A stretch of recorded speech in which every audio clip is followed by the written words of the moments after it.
On Authority by Frederick Engels. Written in 1872. Read by Dessalines. A number of socialists have latterly launched a regular crusade against what they call the principle of authority. It suffices to tell them that this or that act is authoritarian, for it to be condemned. This summary mode of procedure is being abused to such an extent that it has become necessary to look into the matter somewhat more closely. Authority, in the sense in which the word is used here, means the imposition of the will of another upon ours. On the other hand, authority presupposes subordination. Now, since these two words sound bad, and the relationship which they represent is disagreeable to the subordinated party, the question is to ascertain whether there is any way of dispensing with it, whether, given the conditions of present-day society, we could not create another social system in which this authority would be given no scope any longer, and would consequently have to disappear. On examining the economic, industrial, and agricultural conditions which form the basis of present-day bourgeois society, we find that they tend more and more to replace isolated action by combined action of individuals. Modern industry, with its big factories and mills, where hundreds of workers supervise complicated machines driven by steam, has superseded the small workshops of the separate producers. The carriages and wagons of the highways have become substituted by railway trains, just as the small schooners and sailing feluccas have been by steamboats. Even agriculture falls increasingly under the dominion of the machine and of steam, which slowly but relentlessly put in place of the small proprietors big capitalists, who, with the aid of hired workers, cultivate vast stretches of land. Everywhere, combined action, the complication of processes dependent upon each other, displaces independent action by individuals. But whoever mentions combined action speaks of organization. Now, is it possible to have organization without authority?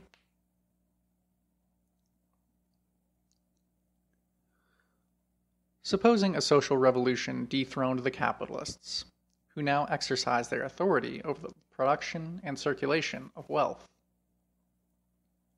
Supposing, to adopt entirely the point of view of the anti-authoritarians, that the land and the instruments of labor had become the collective property of the workers who use them. Will authority have disappeared, or will it have only changed its form? Let us see.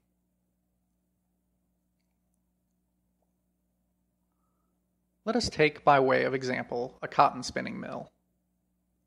The cotton must pass through at least 6 successive operations before it is reduced to the state of thread, and these operations take place for the most part in different rooms. Furthermore, keeping the machines going requires an engineer to look after the steam engine, mechanics to make the current repairs, and many other laborers whose business it is to transfer the products from one room to another, and so forth. All these workers, men, women, and children, are obliged to begin and finish their work at the hours fixed by the authority of the steam, which cares nothing for individual autonomy. The workers must, therefore, first come to an understanding on the hours of work, and these hours, once they are fixed, must be observed by all, without any exception. Thereafter, particular questions arise in each room, and at every moment concerning the mode of production, distribution of material, etc., which must be settled by a decision of a delegate placed at the head of each branch of labor, or, if possible, by a majority vote, The will of the single individual will always have to subordinate itself, which means that questions are settled in an authoritarian way. The automatic machinery of the big factory is much more despotic than the small capitalists who employ workers ever been. At least with regard to the hours of work, one may write upon the portals of these factories, Lasciate ogni autonomia, voi che entrate. Leave ye that enter in all autonomy behind.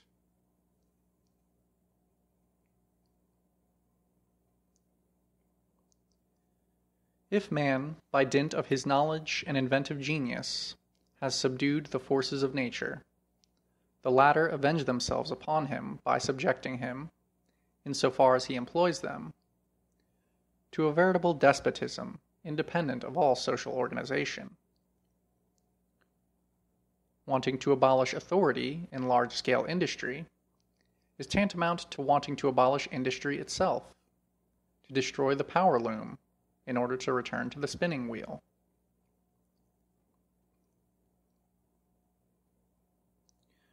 Let us take another example, the railway.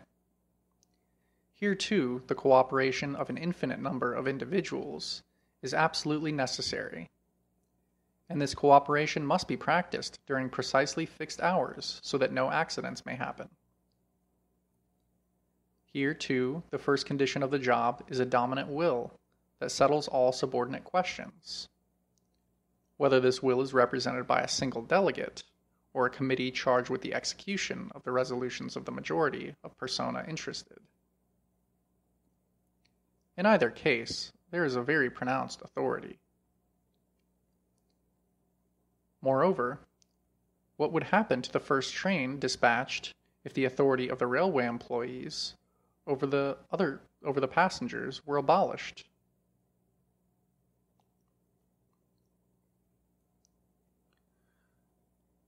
But the necessity of authority, and of imperious authority at that, will nowhere be found more evident than on board a ship of the high seas.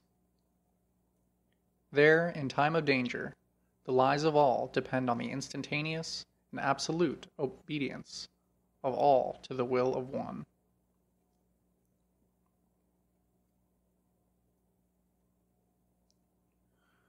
When I submitted arguments like these to the most rabid anti-authoritarians, the only answer they were able to give me was the following.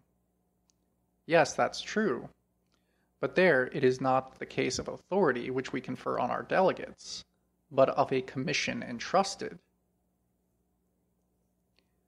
These gentlemen think that when they have changed the names of things, that they have changed the things themselves. This is how these profound thinkers mock at the whole world.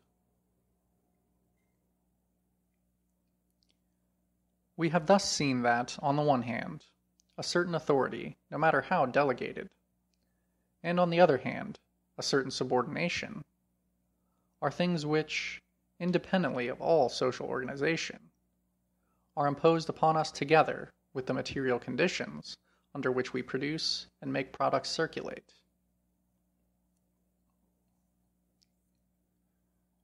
We have seen, besides, that the material conditions of production and circulation inevitably develop with large-scale industry and large-scale agriculture, and increasingly tend to enlarge the scope of this authority. Hence it is absurd to speak of the principle of authority as being absolutely evil, and of the principle of autonomy as being absolutely good.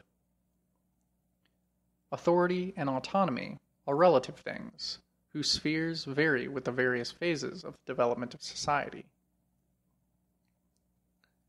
If the autonomists confine themselves to saying that the social organization of the future would restrict authority solely to the limits within the conditions of production, render it inevitable, we could understand each other. But they are blind to all facts that make the thing necessary, and they passionately fight the world.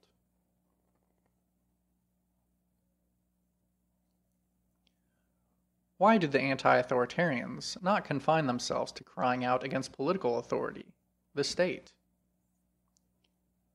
All socialists are agreed that the political state, and with it political authority, will disappear as a result of the coming social revolution. That is, that public functions will lose their political character, and will be transformed into the simple administrative functions of watching over the true interests of society. But the anti-authoritarians demand that the political state be abolished at one stroke, even before the social conditions that gave birth to it have been destroyed. They demand that the first act of the social revolution shall be the abolition of authority. Have these gentlemen ever seen a revolution? A revolution is certainly the most authoritarian thing there is. It is the act whereby one part of the population imposes its will upon the other part, by means of rifles, bayonets, and cannon. Authoritarian means, if such there be at all. And if the victorious party does not want to have fought in vain, it must maintain this rule by means of the terror which its arms inspire in the reactionists. Would the Paris Commune have lasted a single day if it had not made use of this authority of the armed people against the bourgeois? Should we not, on the contrary, reproach it for not having used it freely enough?